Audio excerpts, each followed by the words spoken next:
Une production des studios Bass.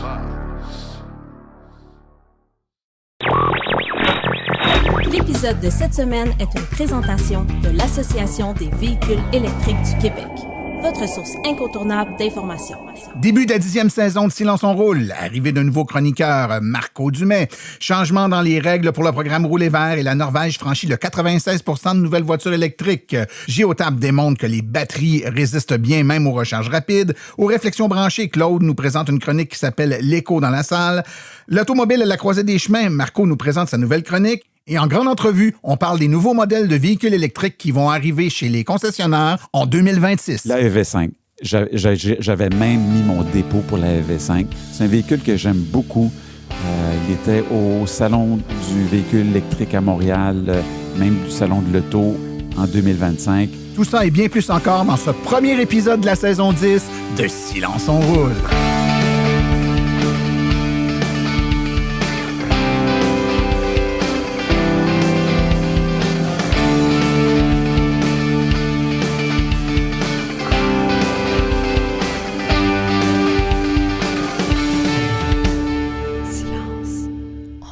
Bonjour tout le monde, mon nom est Martin Archambault et c'est avec passion et plaisir que j'anime Silence on roule, le balado dédié 100% au transport électrique. Silence on roule est également le fier partenaire de l'Association des véhicules électriques du Québec. Bienvenue, mesdames et messieurs, à cette 10e saison, oui, 10e saison de Silence on roule. Jamais, je n'aurais cru, en lançant ce projet, il y a de cela une dizaine d'années, qu'on se rendrait là, puis je suis content d'y être parce que les choses ont évolué, les choses se sont améliorées, on est dans une belle lancée. Certes, les derniers mois ont peut-être été un peu moins rigolos avec plein de contextes politiques, etc., mais on le sait que c'est juste une petite passe puis que ça va se replacer, comme on dit, et ça ne fait que démontrer la pertinence de continuer à démocratiser l'information et d'avoir des médias spécialisés en électrification des transports comme Silence on roule. C'est donc avec un immense plaisir que je vous reviens cette année avec, espérons-le, plein de sujets qui sauront vous intéresser. Je vous rappelle que le balado vise particulièrement autant les nouveaux électromobilistes, donc ceux qui s'y connaissent peu, qui veulent apprendre les nouveaux termes, comment ça fonctionne, l'écosystème, comment on se recharge, comment choisir sa voiture, comment en tirer le maximum. Donc, une clientèle de futurs ou nouveaux électromobilistes. Mais on vise également la clientèle des gens qui ont leur voiture depuis un petit bout de temps, qui se connaissent un peu plus, puis qui veulent rester à la page, connaître les nouveautés, les nouvelles choses, les nouvelles tendances. Et puis, on va essayer là, de répondre à tous ces besoins-là. Gênez-vous pas si vous avez des messages à nous laisser. Vous pouvez en tout temps nous laisser des messages, soit par courriel à martin@silenceonroule.com ou encore aller sur notre site web, silenceonroule.com. Du site web, vous avez un onglet là, pour nous laisser des messages. Vous pouvez même laisser un message vocal, ce que je vous encourage à faire, parce qu'on peut écouter votre message et y répondre en ondes dans un prochain balado les semaines subséquentes. Donc, merci d'être toujours là. Si vous ne l'avez jamais fait, allez sur Spotify ou Apple Podcast, puis allez nous mettre là, un petit 5 étoiles. Là, donc, allez nous coter, parce que plus de gens vont sur ces plateformes-là et nous mettent une note, une cote, plus le balado monte en notoriété, il va être vu et entendu par un plus grand nombre de personnes possible. Donc, s'il vous plaît, si vous ne l'avez pas déjà fait, allez-y, nous mettre une cote. Je vous dis 5 étoiles sur 5. Si vous pensez qu'on mérite ça, si vous pensez qu'on mérite moins, mettez-nous moins. Mais à tout de moins, là, le fait juste d'aller nous mettre un petit commentaire puis de nous coter avec les étoiles, c'est déjà très bien pour nous. Ça fait notre affaire. Donc, cette année, qu'est-ce qu'il va y avoir de nouveau? Ben, il va y avoir plein de choses qui vont s'ajouter. Entre autres, on a un nouveau chroniqueur et il commence aujourd'hui, Marco Dumais, qui va nous donner un regard historique sur la transition énergétique. Donc, c'est un auteur, historien de la transition énergétique pour les automobiles. Donc, je pense qu'il va vous donner plein d'informations que vous allez vraiment apprécier sur la voiture électrique. Sa première chronique est aujourd'hui. Manquez pas ça.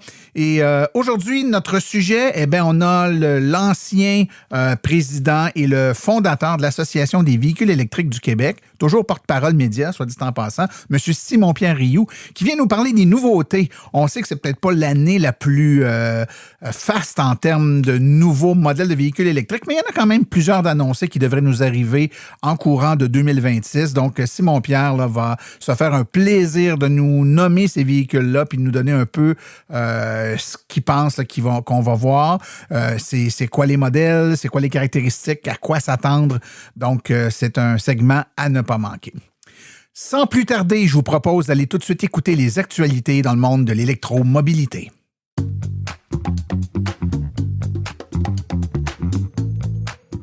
Chez Bourgeois Chevrolet, l'électrique, ce n'est pas l'avenir, c'est maintenant.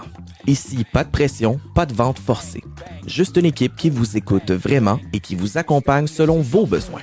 Parce qu'acheter un véhicule électrique, ce doit être simple, clair et agréable. Bourgeois Chevrolet, c'est le spécialiste en véhicules électriques au Québec, autant pour la vente que pour la mécanique. Des conseillers passionnés, des techniciens certifiés, bref, des pros qui savent de quoi ils parlent. Et quand on parle de service, on parle de vrais services. Une flotte complète de véhicules de courtoisie 100% électriques parce qu'on veut que vous restiez en électrique du début jusqu'à la fin. Mieux encore, profitez de notre service gratuit de voiturier. On va chercher votre véhicule directement chez vous et on vous le ramène une fois l'entretien terminé. Zéro déplacement, zéro stress. Le jour de la livraison, on prend le temps. On vous fait une explication détaillée de votre véhicule électrique. Recharge, application, conduite, fonctionnalité. Vous repartirez maître de votre VE. Et ce n'est pas tout. Bourgeois Chevrolet est le premier récipiendaire au Canada du prestigieux EV Award Hall of Fame de Plug and Drive. Une distinction qui confirme ce que nos clients savent déjà. Ici, l'électrique, c'est notre marque de commerce. Bourgeois Chevrolet 450-834-2585 ou au www.bourgeoischevrolet.com.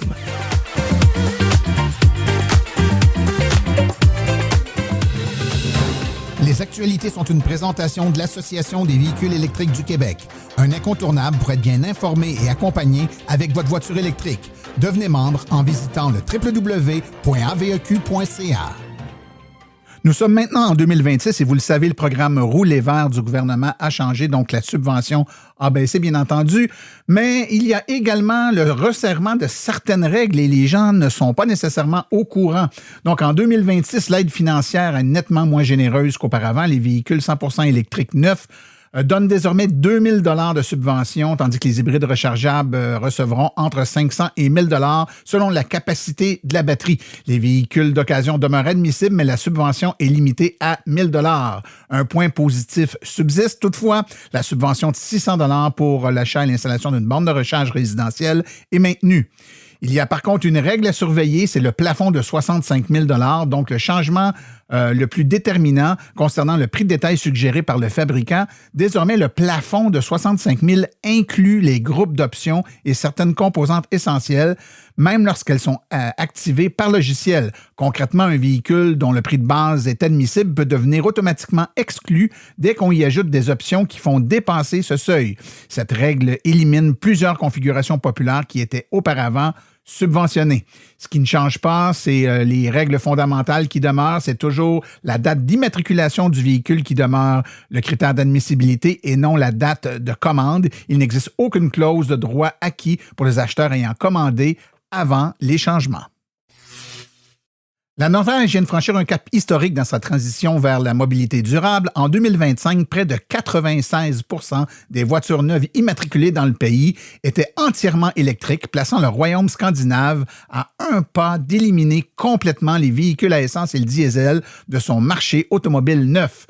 Selon les données publiées par le Conseil norvégien de l'information sur le trafic routier, 95,9 % des nouvelles voitures enregistrées l'an dernier étaient des véhicules tout électriques. Le mois de décembre a même atteint un sommet impressionnant avec 98 % de part de marché d'électrique. À titre de comparaison, la proportion s'élevait à 88,9 % à la fin de 2024.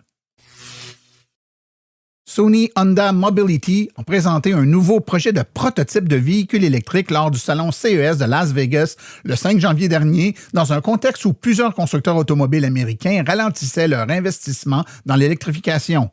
Le chef de direction de Sony Honda Mobility, Yoshihide Mizuno, a indiqué que l'entreprise vise à livrer un nouveau modèle basé sur le prototype Afeela avec des clients américains en 2028. Il a également confirmé que les premières livraisons de l'Afeela One, le tout premier véhicule électrique de la coentreprise, débutera en Californie vers la fin de l'année en cours. Dévoilé pour la première fois l'an dernier, l'Afeela One est propulsé à un prix de départ de 89 900 $ américains. Ce lancement marque une étape importante pour Sony Honda Mobility, alors que l'ensemble du marché tente de résister aux coups de barre donnés aux véhicules électriques depuis quelque temps.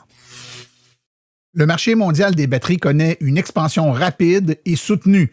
Selon le Global Battery Market Report 2025-2033, sa valeur devrait passer à 152,59 milliards de dollars américains en 2025 à 468,07 milliards de dollars d'ici 2033, affichant un taux de croissance annuel de 15,04% sur cette période. Cette croissance est principalement alimentée par la demande croissante du stockage d'énergie, l'essor des véhicules électriques et les avancées technologiques dans les appareils électroniques portables. Malgré les ralentissements observés dans l'industrie automobile et le recul de plusieurs constructeurs sur le marché des véhicules électriques, GM continue de concrétiser son électrification comme l'issue finale de sa stratégie à long terme, et c'est le message qu'a livré sa présidente directrice générale, Mary Barra, lors d'un événement de l'Automobile Press Association en marge du Salon de l'Auto de Détroit.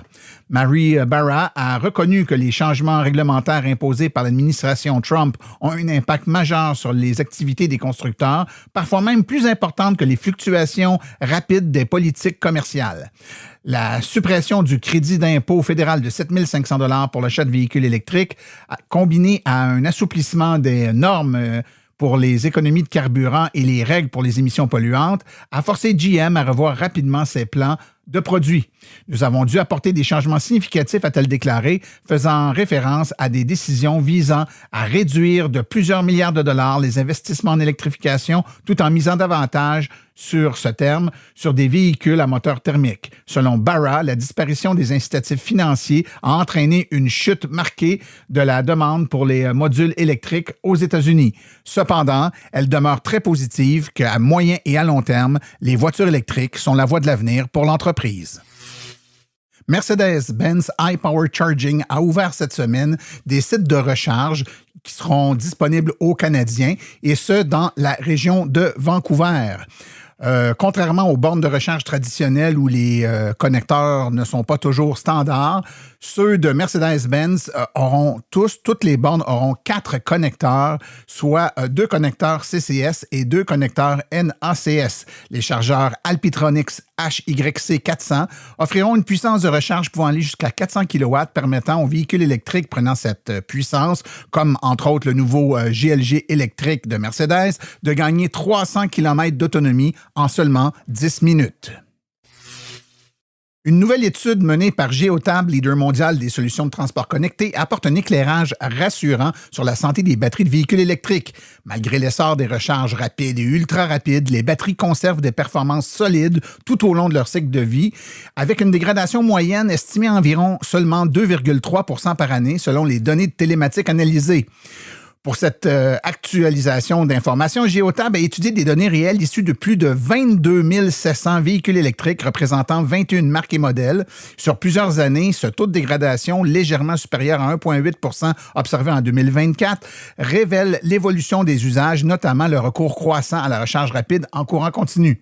L'étude confirme que la puissance de recharge est désormais le facteur opérationnel le plus déterminant pour la santé de la batterie. Les véhicules utilisant fréquemment des puissances supérieures à 100 kW affichent une dégradation pouvant atteindre jusqu'à 3% par année contre environ 1,5% pour ceux qui privilégient la recharge à courant alternatif ou à plus faible puissance.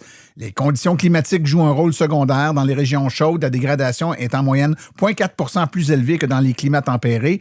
Quant à l'intensité d'utilisation, elle entraîne une hausse de 0,8% par année, un compromis jugé acceptable au regard des gains de productivité pour les flottes de véhicules électriques. Disposer d'informations précises sur la santé des batteries est essentiel pour optimiser la valeur des véhicules électriques sur l'ensemble du cycle de vie, et les analyses de Geotab permettent aux flottes de suivre les capacités réelles, d'anticiper la dégradation et de mettre en place des stratégies de recharge plus adaptées.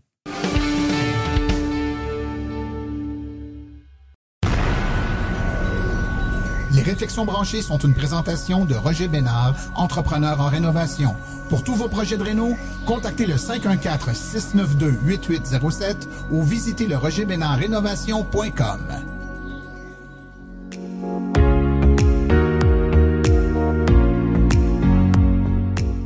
Les Réflexions branchées de Claude Gauthier. Alors, bonjour tout le monde. Cette semaine, j'ai envie de vous raconter une anecdote, un petit événement qui est arrivé il n'y a pas longtemps, au mois de septembre. Des fois, quand je revois certaines choses, je me dis que des fois, j'aime ça me faire du mal. Je vais vous raconter ça. C'est un lundi matin, il y a une gentille madame qui m'a appelé puis elle me demande si je peux remplacer une personne qui était prévue pour un genre de discussion, conférence le soir même. Elle me dit le titre de la discussion, c'est « À gaz ou électrique ?» en parlant bien sûr des véhicules. Elle s'excuse de ne pas me connaître puis de ne pas pouvoir m'avoir appelé avant. Là, je comprends. Elle m'explique que c'est dans un bar de sciences, puis ça va être animé par un journaliste retraité. Donc là, je me suis dit, ah ouais, on va faire des sciences dans un bar. Malgré que je sais qu'il y a beaucoup de chimie dans la bière puis le vin. Puisque ça donnait puis j'avais le goût de débattre, j'ai dit oui. Elle me dit, je vais vous envoyer la publicité qui sera disponible sur le site du CISD. J'avais aucune idée c'était quoi, mais j'ai appris que c'était le Centre intersectoriel en santé durable. C'était affilié à l'UQAC, l'université ici au Saguenay. Donc, je me suis dit que je devrais avoir un public universitaire, soit qui n'ont rien d'autre à faire un lundi soir que d'évaluer la chimie de la bière, ou peut-être que certains vont me dire que le bon vieux gaz est pas si pire. J'étais donc là dans mon bureau à me préparer mentalement à 1h30 de fatalisme, bien emballé, parce que c'est ce que je lis depuis un bout de temps. Et du pourquoi, du comment, il faut encore réfléchir aux meilleurs moyens pour ci, pour ça. On sait de quoi il en retourne. Ça fait 20 ans qu'on le voit, qu'on peut l'entendre. On nous montre des graphiques avec des lignes rouges qui grignent comme des malades. On voit des photos d'ours polaires qui ont l'air tristes sur un morceau de glace gros comme un tapis de bain. Puis à la fin, on nous dit les mêmes mots magiques, tout le temps les mêmes. Résilience et adaptation. Surtout s'adapter. Je sais pas pour vous autres, là, mais moi, là, je commence à en avoir mon casse de ce mot-là. C'est en train de devenir le mot qu'on voit le plus souvent, mais en même temps, c'est le mot le plus large du vocabulaire. C'est le mot qu'on utilise quand on n'a plus le courage de se battre. S'adapter, c'est accepter que le fleuve, il va déborder dans ton sous-sol puis de te dire que tu vas acheter encore plus de sacs de sable pour l'an prochain, au lieu de te demander pourquoi le fleuve est en train de déborder en plein 13 janvier. C'est accepter que l'eau, elle monte, puis il faut que tu apprennes à nager avec tes meubles. C'est d'acheter un climatiseur encore plus gros pour l'été, ce qui s'en vient, puis au lieu de se demander pourquoi il fait 40 degrés à l'ombre au Nunavut le 2 octobre. C'est le discours de la résignation polie. Comme le gouvernement qui vient d'inclure les vapoteuses. C'est comme ça, moi, que j'appelle les hybrides branchables. Dans les calculs pour plaire aux manufacturiers, eux autres, ils préfèrent beaucoup plus qu'on s'adapte au lieu qu'eux innovent. C'est aussi le discours de ceux qui ont peur de bousculer le VUS du voisin, puis aussi de ceux qui veulent continuer d'en vendre. Donc, pas longtemps après, je reçois un courriel avec le lien du site en question et je m'aperçois que je serai avec 3 autres personnes. 2 que je connais pas, mais un que j'ai souvent entendu. Le conférencier en question, c'était Normand Mousseau. Un nom qu'on entend à la radio quand le gouvernement annonce qu'on n'atteindra pas encore nos cibles d'émissions. Pas les émissions comme occupation double, mais les émissions polluantes, malgré que ça se ressemble un peu. Monsieur Mousseau, c'est le directeur scientifique de l'Institut de l'énergie Trottier, un prof au département de physique de l'Université de Montréal. Un genre de cerveau sur 2 pattes. Je me rappelais plus exactement l'orientation de son discours, mais je m'attendais au discours habituel, prudent, nuancé, compliqué, qui au final dit rien. Je suis donc parti de le Saguenay où j'ai rencontré les 3 personnes en question, toutes polies, où on a discuté de tout et de rien. J'avais toujours pas idée de l'orientation que ça prendrait, même si je pouvais croire que ça serait pas une bataille de discours tranchés en même temps. Donc on s'installe, on se présente, et les questions débutent, parce que c'est un bar ouvert, voyez-vous. Dès la première question, j'ai vu que j'allais répéter les mêmes réponses aux mêmes questions que j'entends depuis 10 ans. Est-ce que les autos électriques polluent plus autant qu'une voiture à essence? Ouf boy, c'était mal parti. M. Mousseau m'a regardé. Je lui ai fait signe de répondre, je voulais être poli. J'avais la réponse, mais je voulais quand même entendre un expert avant moi. Puis là, il a ouvert la bouche. Je ne sais pas ce qu'il avait mangé, mais il n'était surtout pas venu nous endormir. Il n'était surtout pas venu nous dire de continuer à recycler puis à faire du compost en attendant que ça passe. Il a regardé la salle et il a dit ce que je hurle dans mon salon depuis 10 ans. Non, madame, les véhicules électriques ne polluent pas plus autant que les voitures à essence. Puis en parlant des vapoteuses, il a dit que s'adapter, c'est de la foutaise si on ne fait pas l'autre moitié du travail. C'est comme prendre des Tylenol pour un cancer. Ça aide la douleur, bien sûr, mais ça ne guérit absolument rien. Que le vrai enjeu, là, ce n'est pas de gérer les dégâts, c'est d'arrêter de faire les dégâts, puis que ça presse. Et il a parlé d'agir maintenant, pas en 2050, là, quand on sera tous morts ou en Floride, ça existe encore. Il a utilisé le mot « contrer », pas « atténuer », pas « gérer ». « Contrer », ça c'est un mot de combat. C'est un mot qui implique qu'on n'a pas encore perdu. Vous auriez dû voir le silence dans la salle. On est tellement habitué au discours mou et flou depuis un an, ou peut-être un peu plus. Il faut être réaliste, c'est complexe. D'enfin entendre un type avec un CV long comme le bras dire qu'il faut arrêter de niaiser puis de fermer le robinet, ça a fait un choc. Il n'était pas fâché, il n'était pas militant, il était juste impatient. Comme moi. L'impatience tranquille d'un scientifique qui regarde ses chiffres et qui ne comprend pas pourquoi le reste de l'humanité s'obstine à discuter de la météo pendant que la maison brûle. Il a dit oui, ça va coûter cher. Oui, ça va être difficile. Mais que c'est un choix entre ça ou le chaos. On a peur d'agir parce que l'action, ça veut dire changer. Vraiment changer. Ça veut dire renoncer puis revoir des choses. L'adaptation, ça, c'est beaucoup plus facile. C'est juste continuer comme avant, mais avec un gilet de sauvetage. C'est vraiment bête à dire, mais ça me fait le plus grand bien. Ça me fait un bien immense. J'étais soulagé de savoir que je n'étais pas le seul vieux ronchon à penser à ça. Soulagé de voir qu'un officiel, un savant, là, un vrai, un type qui sait compter, arrivait aux mêmes conclusions que le bon sens. Ce soir-là, au moins nous étions 2 à peu près à dire les mêmes choses. Ça faisait de l'écho dans la salle, ça m'a fait vraiment du bien. Je n'ai pu le remercier car une participante est venue me demander quelques explications, mais je lui ai écrit pas longtemps après dans son courriel universitaire pour lui dire combien j'avais apprécié sa présence. On a fait un bon team de lutte, comme les Rougeaux dans le temps. Je suis sorti du bar ce soir-là et l'air de Chicoutimi me semblait vraiment plus frais. Ça n'a rien réglé, bien sûr. La planète n'allait pas mieux. Et pour la première fois depuis longtemps, je me sentais moins seul dans mon camp. Le camp de ceux qui pensent qu'avant d'éponger, ça serait peut-être une bonne idée d'aller fermer le maudit robinet. Merci. À la prochaine.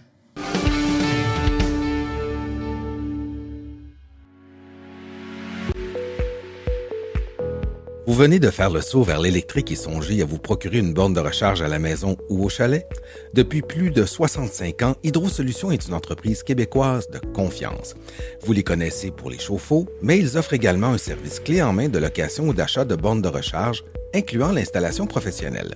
C'est définitivement l'avenue à privilégier afin de faire affaire avec une entreprise d'expérience qui s'occupera de tout. Demandez dès aujourd'hui une soumission en ligne gratuite et sans engagement au www.hydrosolutions.com. Choisissez parmi plusieurs marques reconnues comme Flow, Heavy Duty, Grizzly et Wallbox. Une seule visite sur leur site web vous permettra de constater la diversité des modèles offerts ainsi que la simplicité avec laquelle vous pouvez entamer une démarche. Par la suite, en cas de problème, leur équipe d'experts est là pour vous.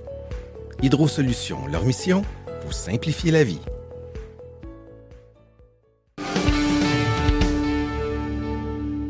Simon Pierre-Rioux, bonjour. Hey, bonjour Martin.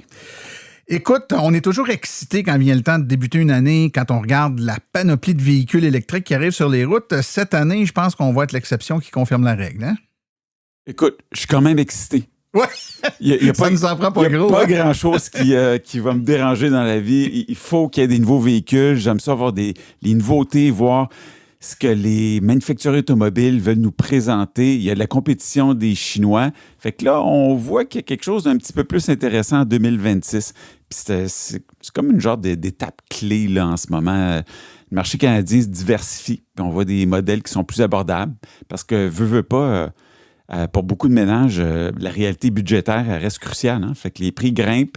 Puis l'offre reste limitée pour ceux qui ont un peu moins de 50 000 Oui. Puis je suis pas sûr, en tout cas, à date, ce que je vois, je suis pas certain que c'est en 2026 qu'il va y avoir un énorme choix de véhicules en bas de 50 000 Ça s'approche, ça frise, sauf qu'il ne faut pas oublier que là, nos incitatifs continuent à diminuer. Cette année, là, on est rendu à 2 000 au niveau provincial, puis fédéral, il n'y a rien annoncé. En fait, il me semble que pour 2025, il avait mentionné qu'il allait laisser de côté les statifs. Hein? Oui, en fait, c'est ça. C'est qu'ils ont présenté ça vers quoi ils s'en vont, puis il n'y a aucune mention d'incitatif. Fait que selon moi, puis quand on regarde la tendance que ça prend, on relance des projets de pipeline, c'est un peu... on va parler d'auto, veux-tu? Allons-y. Fait que c'est certain que je veux faire le tour des véhicules électriques qui sont vraiment attendus en 2026 avec un focus spécial sur deux petits que j'ai à cœur, le Kia EV5 et le Raven R2. C'est des véhicules qui sont attendus à un prix abordable. Puis on va parler aussi des grands absents. On va parler des véhicules qui pourraient peut-être être importés. On parle de Mobilité électrique Canada. Certains autres organismes pan-canadiens avaient mentionné à quel point il y avait de nombreux véhicules européens qui pourraient être importés au Canada. Tout à fait. Qui étaient en bas de 40 000 canadiens. Puis peut-être les véhicules chinois aussi qui pourraient venir. Mais on peut rêver. Parce que là, imagine, si ça arrive, là, 2027, le nombre de véhicules qu'on va en parler, il va faire une émission hors série double juste pour ça. Importation spéciale. Oui. Parce que ça, on regarde les véhicules de Kia qui vont être intéressants, un grand retour de la Chevrolet Bolt, fait qu'on va la traiter comme étant un petit nouveau aussi. Modèle Y qui a été renippé, puis ça vaut quand même la peine. C'est un véhicule qui est très populaire encore à travers la planète, même si le propriétaire de la compagnie l'a peut-être été un peu moins l'an dernier. Puis essayer de comprendre un peu qu'est-ce qui se passe parce que c'est un marché qui change. On regarde les grands constructeurs comme Tesla qui n'ont aucun nouveau modèle à présenter en 2026. Ford qui ont même éliminé le F-150 Lightning. Tu as Volvo, Volkswagen, Nissan, Mazda. Ils n'ont absolument rien cette année. C'est pathétique. Fait que, si on regarde des véhicules qui sont intéressants, mais comme on a dit, est-ce qu'il y a vraiment des nouveautés? Il y a beaucoup de trucs qui ont été présentés en prototype, qui sont basés sur certaines plateformes. Si on y va en ordre alphabétique, je parle d'Acura. Acura qui ont le RSX. C'est un super beau véhicule. C'est un VUS haut de gamme. Quand on parle haut de gamme, on parle de prix au-dessus de 50 000 bien entendu. Oui, bien entendu. Produit sur la même ligne d'assemblage que la Integra. Puis, c'est vraiment une ère nouvelle pour Acura qui va avoir un système d'exploitation à SIMO-OS qui va vraiment être haut de gamme pour faire justement de la conduite autonome avec des grands écrans. Je parle, c'est un écran de 50 pouces qui est à travers le dash au complet. Si on pensait que ceux de Kia puis Hyundai à 30 pouces, c'était impressionnant. Oui, là, c'est comme ça de grand. Ouais, ils battent des records. Avec encore, une fois, comme la plupart des grands véhicules, les nouveaux véhicules, plutôt une capacité de charge bidirectionnelle. Puis on va voir ça de plus en plus souvent. Sinon, si on regarde du côté de Audi, il y a déjà le A6 e-tron, un beau VUS avec la plus grande autonomie de la gamme Audi. On parle de plus de 600 km d'autonomie avec une recharge qui est à 270 kW. Donc, ça se recharge vite, ça va loin. Fait que ceux qui cherchent un VUS qui a quand même beaucoup d'espace, un grand véhicule, ça, c'est ce qu'il y a de disponible pour... On n'est pas dans l'en bas de 50 000 encore, là, hein? Non, vraiment pas. Au niveau de BMW, on a le iX3, qui vraiment m'a surpris. 650 km d'autonomie, recharge 800 volts à 400 kW. C'est... même les bornes du circuit électrique ne pourront pas recharger ça. On n'a pas de borne comme ça au Canada. À part On pour commence à avoir des 400 kW quand même. Pour les gros véhicules. Ouais. Recharge bidirectionnelle, il y a un heads-up display, conduite autonome. Donc, vraiment, c'est un véhicule qui est super intéressant. Si c'est le iX3, ben c'est quand même un petit VUS, léger, maniable, véhicule très, très, très, très intéressant. Donc, pour ceux qui aiment BMW, je pense que c'est un véhicule qui a besoin d'être regardé. Absolument. Oui, Sinon, ben, il y a les Cadillac qui sortent encore les mêmes véhicules qu'on avait avant, l'Optique, l'Lyriq et le Vistic, qui vont sortir en version V.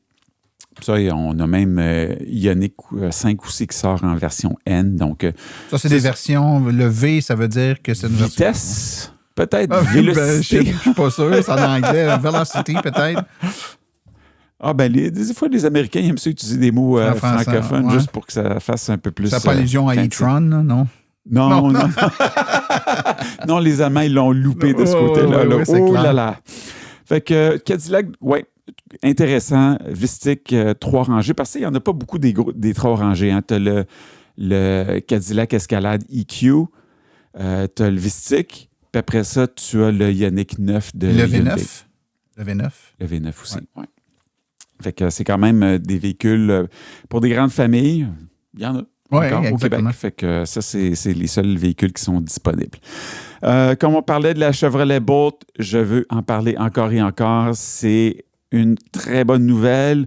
On s'attendait à quelque chose d'un petit peu plus différent, un peu plus intéressant comme look. C'est la même chose. La calandre a changé, le derrière a légèrement changé. Ce qui a changé à l'intérieur, c'est que finalement, on s'en va vers un véhicule qui utilise la plateforme Ultium, qui ne s'appelle plus Ultium en plus. Qui a changé de nom. Le principe n'a pas changé, mais le nom a changé. Ouais. Des batteries LFP aussi. On s'en va vers des batteries LFP chez Chevrolet. Petite déception, c'est une autonomie de 410 km. Mais la recharge à froid à 150 kW, ça, c'est une bonne nouvelle. Puis un port NACS. Donc, à partir de 43 000 là, on est dans la voiture. C'est ça. Moi, je vis bien avec l'autonomie de ce véhicule-là, dans la mesure où c'est un véhicule qui peut être plus abordable. Puis si on le compare, il y a l'Equinox, qui est quand même un excellent rapport qualité-prix. Si on est avec un véhicule plus petit, entre guillemets, un peu plus bas de gamme, mais il va falloir avoir un prix aussi qui est cohérent par rapport au prix de l'Equinox. Parce qu'on parle de l'Equinox qui est 45 000 avec un 510 km d'autonomie en traction avant, beaucoup plus d'espace. Quand tu choisis la Bolt, c'est que tu veux vraiment un petit véhicule. Tu ne veux pas du tout un VUS. Sinon, il y a Honda, bien sûr, qui nous avait teasé un petit peu lors du Consumer Electronics Show en janvier 2025 et qui vont le faire encore ce mois-ci. Ils ont une nouvelle plateforme. C'est une plateforme qui s'appelle la Zéro pour zéro émission. Ils ont une berline, un VUS, puis un véhicule un petit peu style Lamborghini. Il y a des choses intéressantes de ce côté-là. J'aime le look. Il avait déjà présenté la Honda E qui avait fait... je dirais pas un tabac, mais qui avait quand même fait bonne figure en Europe pendant quelques temps. C'est un retour aux sources. C'est du néoclassique. Tu reprends un vieux format que les gens ont bien aimé, tu leur donnes un peu comme ils ont fait avec l'ID Buzz. Exactement. Fait que j'aime beaucoup l'idée derrière ça, mais on n'a pas plus d'infos encore. Ça s'en vient dans quelques semaines, donc on va voir ces nouvelles-là. Puis j'espère que tu vas en parler parce que Honda, ça a toujours été un grand vendeur au Québec. Puis je pense que les gens qui ont toujours aimé la marque, un peu comme les gens qui aiment les Volkswagen, ils attendent ça. Ils attendent qu'il y ait des véhicules. On peut pas dire qu'Honda a beaucoup gâté les amateurs de voitures électriques à date. Là. Il y a la Clarity qu'on a vu, mais il n'y a pas grand-chose. Il y a le Prologue. Le Prologue. Prologue qui est basé sur le Blazer. Je l'aime. Je trouve que c'est un beau véhicule. Si j'ai à choisir entre le Blazer et le Prologue, je suis désolé, mais le Prologue. Honda veulent vraiment le vendre. Fait qu'ils ont baissé des prix, font des spéciaux. Vraiment, ça vaut la peine de ce côté-là. Sinon, si on regarde un de mes petits favoris, tu sais, j'aime les VUS, j'aime les choses qui sont un peu baraquées. avec un look olympien. Fait que, Futuriste. ouais, avec des épaules. Puis, on voit qu'on sait qu'ils n'ont pas peur d'affronter les chantiers puis les intempéries. Les sentiers de boîte aussi. Ouais. Fait que, on a le Jeep Recon. Ça, j'aime ça. Il aurait peut-être pu prendre un modèle qui était un peu plus classique chez Jeep. Ils ont décidé de faire une plateforme complètement nouvelle. C'est le Wrangler électrique pour du vrai off-road. Là. On parle de... C'est trail-rated. Tu as les portes, le toit qui est amovible. Fait que si t'es un gars de Jeep, là, tu te poses pas de questions, tu sautes là-dessus directement. Il commence à 65 000 US. Aïe, aïe, aïe. Ouais. Le prix canadien n'a pas été encore mentionné, mais écoute, même s'ils font des gros efforts, ça ne sera pas en bas de 80 000 $. Non, c'est clair. Et la mauvaise nouvelle derrière ça, c'est que c'est un 370 km d'autonomie. Ouf. Ouais. C'est sûr que quand tu utilises un Jeep, tu vas aller dans du off-road, tu ne vas pas à haute vitesse. Tu fais du 5-10 km/h, fait que ça ne te dérange pas trop. Mais pour te rendre à destination, pour ensuite faire ton 5-10 km/h, il te faut un petit peu d'autonomie. Fait que on va voir ce que ça va donner. Super look, vraiment, je pense qu'ils ont un grand gagnant de ce côté-là. Il faudrait peut-être qu'il y ait une offre un peu plus intéressante au niveau de la batterie. Puis là, nos amis chez Kia, qui offrent des choses intéressantes. On parle du EV3, le V4, le V5. EV3, on n'a pas de nouvelles. EV4, il mentionne que ça devrait arriver vers la fin de l'année. C'est un véhicule qui est intéressant. Il va avoir une version de bas de gamme qui va atterrir à partir de 39 000 $. On parle de 350 km. Mais la version avec la grosse batterie, là, on parle de 550 km avec une seule charge pour environ 45 000. Ouais, là, on commence à jaser. Elle ressemble beaucoup à la K4, qui a déjà fait ses preuves, qui est aimée du public également. C'est un système qui est basé sur la nouvelle plateforme EGMP, qui est à 400 volts. Fait qu'on va avoir un port NACS là-dessus. Puis, on mentionne qu'on peut recharger la batterie de 10 à 80 % en 30 minutes. Puis, il va y avoir du vehicle to load, donc les bonnes vieilles prises de courant 120 volts à l'intérieur. Juste que les gens gardent en tête, si vous êtes habitué avec les Kia qu'on voit actuellement sur le marché, là, la EV9, par exemple, la EV6, qui charge à 220, 230 kW, vous n'aurez pas ça avec une infrastructure à 400 volts. Hein?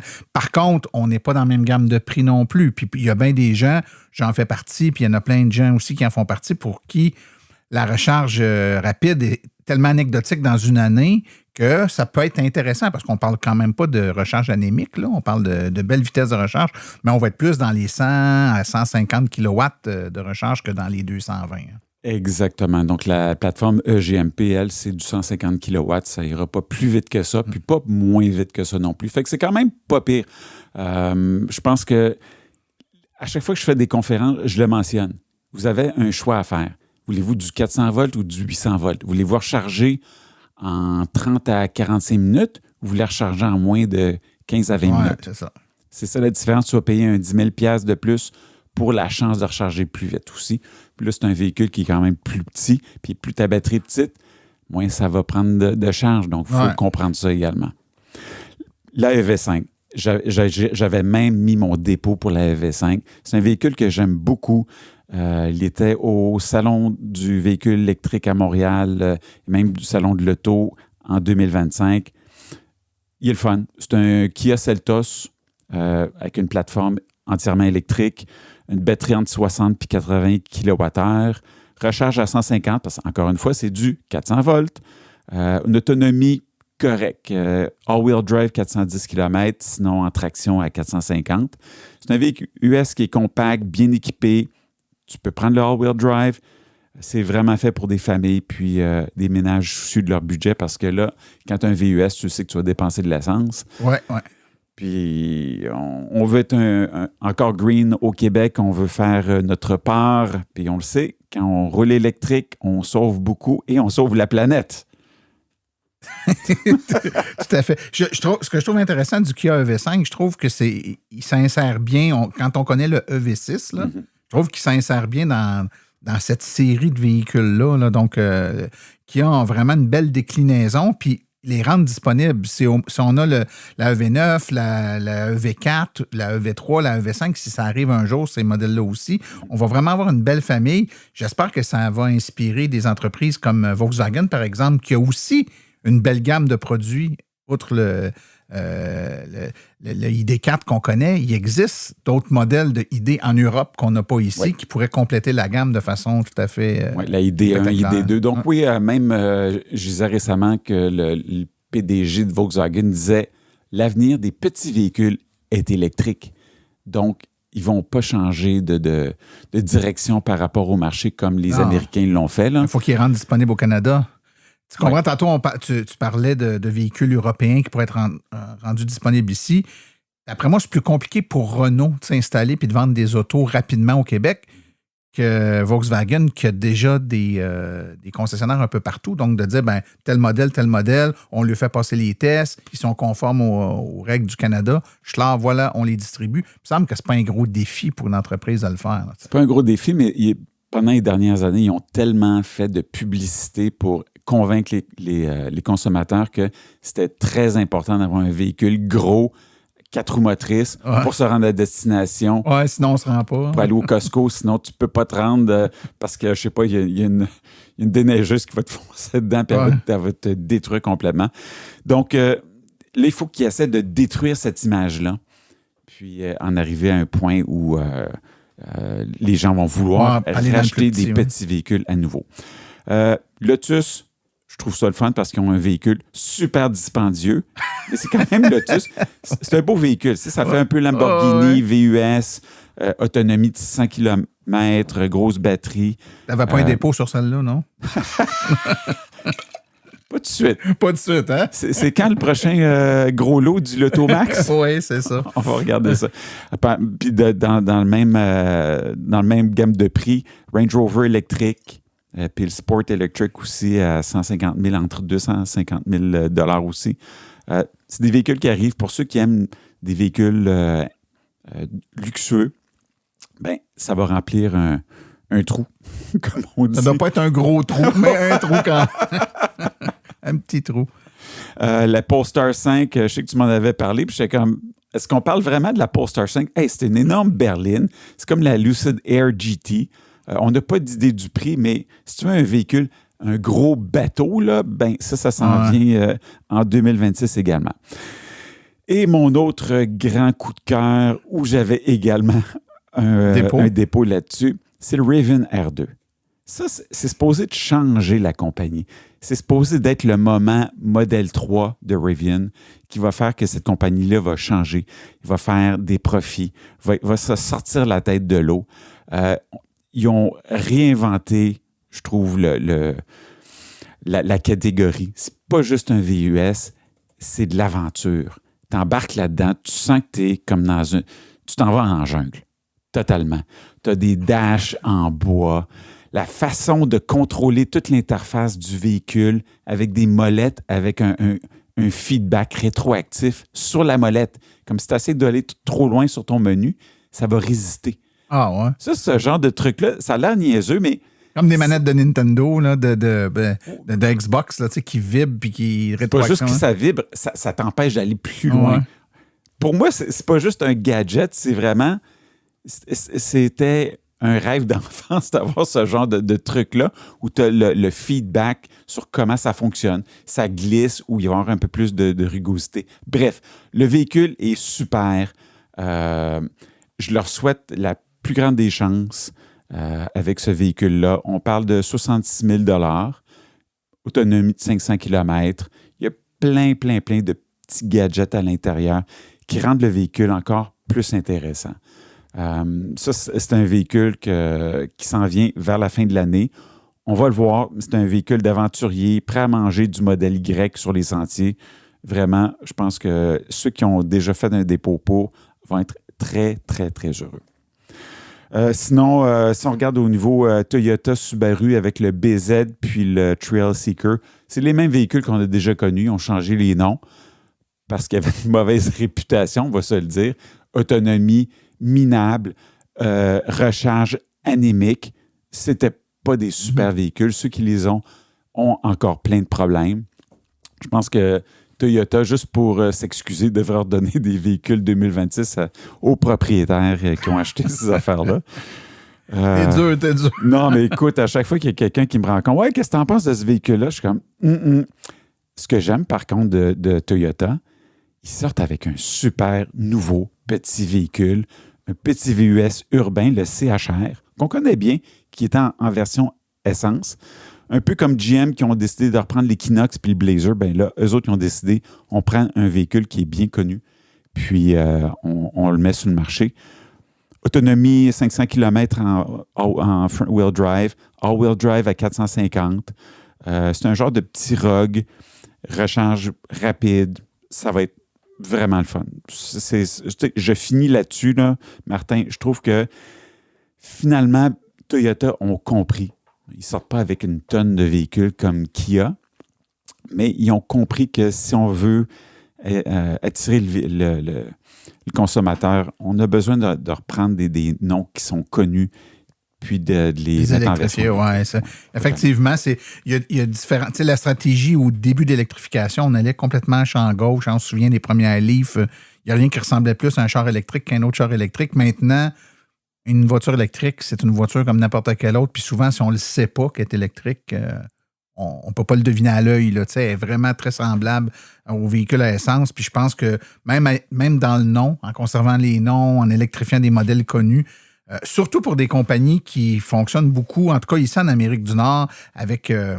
ça marche avec le cœur. Les gens qui aiment Toyota, et tu le disais avec Honda aussi, puis Volkswagen, c'est trois compagnies pour lesquelles les gens souvent sont vendus à cette marque-là, puis ils vont toujours rester dans cette marque-là. Fait que d'arriver avec quelque chose qui les rejoint puis qui va leur donner le goût d'embarquer, je pense que c'est une bonne affaire. Mais j'ai appris à être prudent avec Toyota. Moi, je vais le croire, mais que on dirait que je vais le croire, mais que je rentre dans le concessionnaire puis que le véhicule va être là. Mais bon. Je partage ta façon d'aborder les choses avec Toyota. C'est certain qu'on verra quand ça va être là. Mais j'ai confiance. S'ils l'ont mis sur le site web, c'est que ça s'en vient bientôt. Non, j'ai confiance, là, mais mettons que on n'est pas un rebondissement après, mais on va dire ça comme ça. Simon-Pierre Rioux, je ne sais plus comment te nommer, tu es fondateur de l'Association des véhicules électriques du Québec. C'est une belle façon de se nommer? Belle façon, et encore porte-parole. Encore porte-parole, tout à fait. Tu es encore là, actif au sein de l'association. Ben, merci pour ton temps, ton dévouement dans l'association et d'avoir pris le temps de faire un survol rapide quand même des véhicules aujourd'hui. C'est sûr qu'en 20 minutes, là, on n'a pas le temps d'entrer dans les détails précis de chacun des modèles, mais les gens en ont entendu parler un peu, ont vu ton enthousiasme sur certains modèles, libre à eux de faire des recherches. Puis les modèles, quand ils vont sortir puis qu'ils vont apparaître, bien entendu qu'on va, comme à l'habitude, là, interviewer des gens qui en ont acheté, puis on va aller essayer les véhicules, puis on va pouvoir vous donner plus de détails. Simon-Pierre Rioux, merci beaucoup. Ça m'a fait plaisir, Martin. Salut. Chez Précision PPF Vitres teintées, nous sommes à votre service depuis 2015. Nos maîtres installateurs sont tous certifiés et ont plus de 20 ans d'expérience dans le domaine. Nous offrons un service de qualité inégalé pour votre protection par pierre, les soins nanocéramiques ainsi que les vitres teintées. Notre pellicule par pierre ultra résistante est invisible et conservera l'intégrité de votre véhicule en prévenant la rouille et en protégeant la peinture contre les débris de la route. Notre traitement nanocéramique possède un puissant effet hydrofuge et il préserve l'éclat et la brillance de votre peinture pour en faciliter l'entretien. Nous vous offrons maintenant une nouveauté rare sur le marché, une protection pour votre pare-brise. Fini les éclats causés par les roches ou les débris de la route, cette pellicule bloque 99% des rayons UV sans altérer votre visibilité. Que ce soit pour votre voiture, votre résidence ou votre commerce, Précision PPF Vitres teintées est présent pour vous offrir la multitude d'avantages qu'offre la teinte de vitre.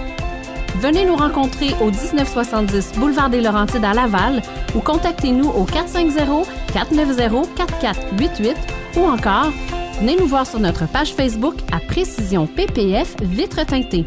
Nous comblerons vos exigences tout en vous offrant la qualité que vous recherchez.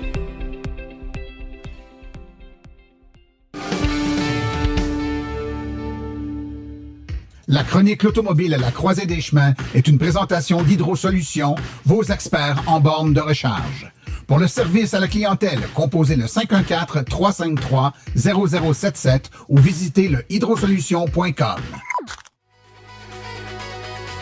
L'industrie automobile est en pleine révolution. Les fabricants automobiles sauront-ils s'ajuster? Voici la chronique L'automobile à la croisée des chemins avec Marco Dumais.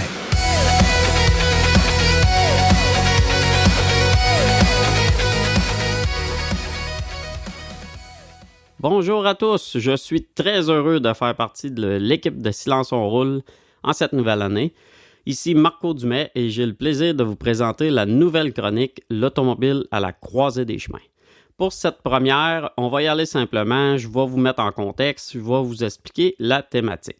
Bon, comme vous savez, on vit à une époque très spéciale et sans précédent dans le monde automobile avec la transition énergétique. Le monde automobile est effectivement en transformation. On a le droit à plein de nouveautés, des nouvelles marques, des nouveaux modèles, une diversité dans les motorisations, que ce soit l'hybride rechargeable, l'électrique, même l'hydrogène. Donc, tout ça nous mène à cette transition énergétique en ce moment. Et si l'automobile est à la croisée des chemins, ben les constructeurs automobiles le sont aussi. C'est pourquoi, dès la prochaine chronique, on va prendre une marque en particulier puis on va explorer son parcours dans cette transition énergétique-là. D'abord, on va aller voir dans son passé, les différentes périodes qu'elle a traversées, les stratégies qu'elle a utilisées et qu'est-ce que ça a donné au final. Ensuite, on va examiner son positionnement actuel sur le marché et dans la transition énergétique. Puis, on va terminer ça en se projetant dans le futur, explorer sa stratégie, ses plans, sa vision. Donc, vous allez voir, il y a certaines marques qui ont des parcours vraiment intéressants. Avant d'entreprendre cet exercice-là avec une première marque, aujourd'hui, comme je vous mentionnais, je vais vous mettre en contexte. Pour bien me comprendre et être sur la même longueur d'onde, je vais vous expliquer de quelle façon je compartimente l'existence et l'évolution de la voiture électrique. Ça, c'est l'historien en moi qui adore faire ça. Donc, si vous avez écouté les excellentes chroniques Retour dans le rétro de Silence on roule, vous savez que la voiture électrique ne date pas d'hier. Effectivement, elle a été inventée avant la thermique un petit peu. On parle des années 1883 environ. Ensuite, la voiture électrique, elle a été la première à remporter une course, à atteindre 100 km/h. Le problème, c'est sûr, c'était les batteries qui étaient acides plomb. Quand même performantes pour l'époque, là, si on recule en arrière. Mais bref, était parfaite pour les villes, la voiture électrique. Et puis, on sait tous que la thermique a fini par prendre le dessus, même si au début du 20e siècle, l'électrique occupait une plus grande place sur le marché. Bon, on sait pourquoi, là, le démarreur électrique, l'optimisation de la chaîne de montage par Ford, la découverte de nombreux puits de pétrole. Tout ça a fait que dans les années 20-30, la voiture électrique, elle a presque disparu complètement. Je dirais pas qu'elle est morte dans l'œuf, parce que, bon, elle n'est pas morte. Puis aussi, elle a vécu quand même assez longtemps à cette époque-là, pour ne pas dire ça.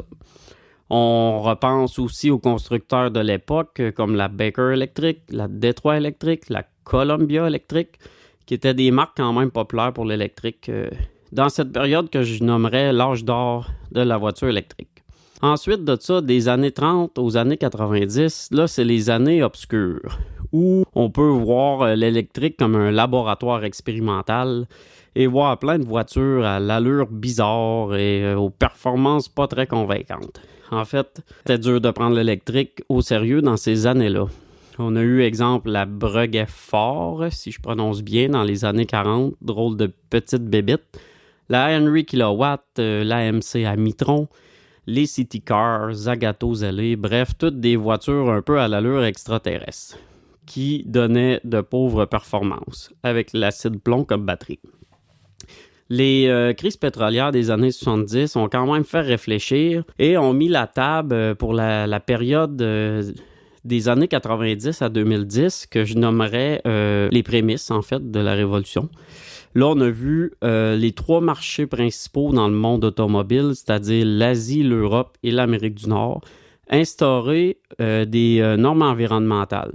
Le CARB, entre autres, California Air Research Board, qui a voulu avoir 2% de la flotte des véhicules en 1998 de zéro émission. Des véhicules zéro émission en 98, 2%, 5% en 2001, 10% en 2003.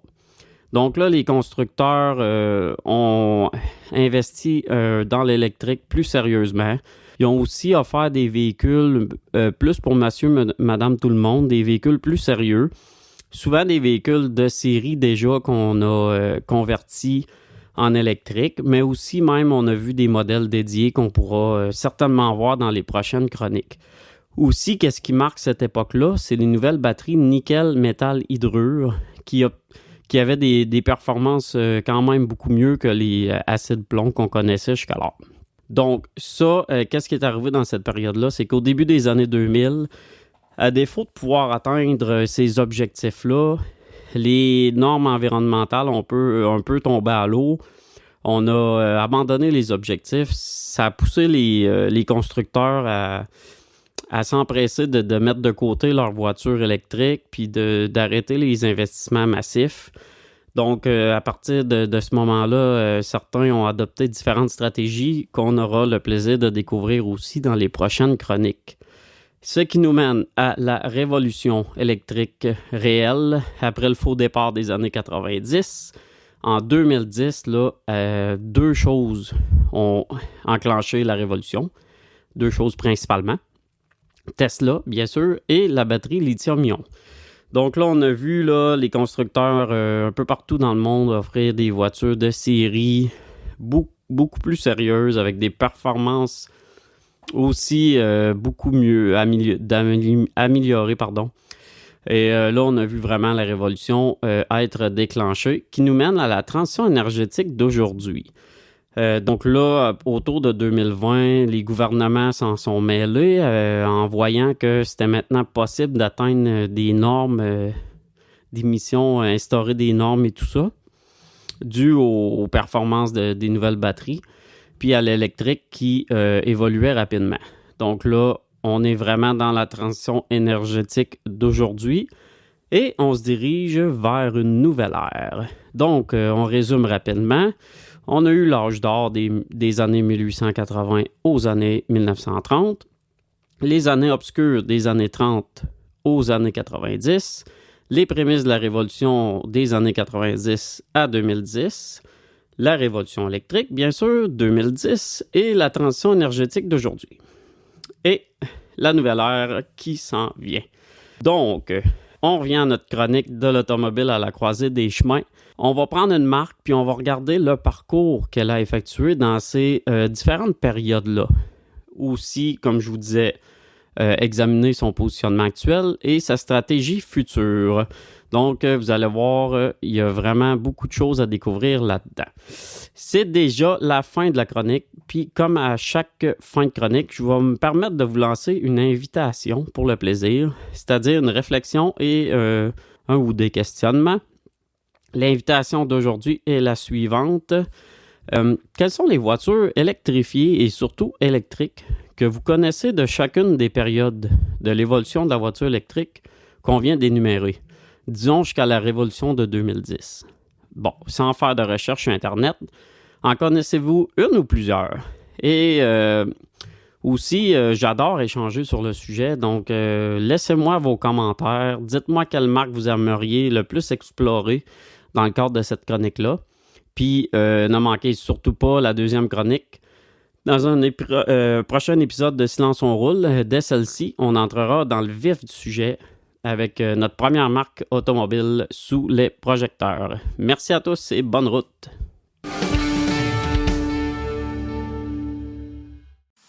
Voici les événements à venir dans le monde de l'électromobilité. Le premier événement est le 17 janvier, l'AVEC en formation 2026. C'est un événement pour les bénévoles de l'AVEC ou les futurs bénévoles de l'AVEC. Ça aura lieu de 9h30 à 16h30 au pavillon du Bois Papineau sur le boulevard Saint-Martin à Laval. Ensuite, le 24 janvier prochain de 9h à 16h, c'est le festival Plaisir et Tradition. C'est au centre Guy Melançon sur la rue Amirault à l'Épiphanie. Donc, information d'informations sur les voitures électriques. Ensuite, l'International, dis-je, de l'auto de Québec, c'est du 2 au 8 mars 2026. C'est au Centre des foires Exposité sur le boulevard Wilfrid Hamel à Québec. Donc, kiosque d'information, essais routiers de véhicules. Toute l'information sur les événements est disponible sur le site web de l'AVEQ. Donc, tout simplement, allez là, dans les menus, allez dans la section événements et calendrier. Ceci conclut l'épisode d'aujourd'hui. Remerciements sincères à nos invités et collaborateurs, c'est-à-dire aujourd'hui Simon-Pierre Rioux, Marco Dumais et Claude Gauthier. À la réalisation, Martin Archambault, les chroniqueurs Stéphane Daou, Marco Dumais, Claude Gauthier, Laurent Gigon, Sébastien Côté, Cédric Ingrand et Daniel Rochefort. Communication Marie-Hélène Hamelin, thème musical François Viau, Luc Poirier et Marie-France Falardeau. Réalisation et production Les Studios Basses. Un merci tout spécial à l'AVEQ, notre commanditaire principal, ainsi qu'aux autres annonceurs qui rendent l'émission possible, c'est-à-dire Hydro-Solutions, Précision PPF Vitres teintées, Bourgeois Chevrolet, Création L'Escarmot, UAP Napa, Roger Bénard Rénovation, le balado Passé décomposé, ainsi que l'Association des véhicules électriques du Québec. La reproduction est permise, mais nous apprécierions en être avisés. Les questions sur le balado doivent être adressées à martin@silenceauroule.com et l'information générale sur les véhicules électriques se trouve au www.aveq.ca. Vous avez également accès aux archives de tous nos épisodes ainsi qu'à notre boîte vocale numérique directement sur notre site web au silenceonroule.com. Mon nom est Martin Archambault et d'ici le prochain balado, j'espère que vous attraperez la piqûre et direz vous aussi, silence, on roule.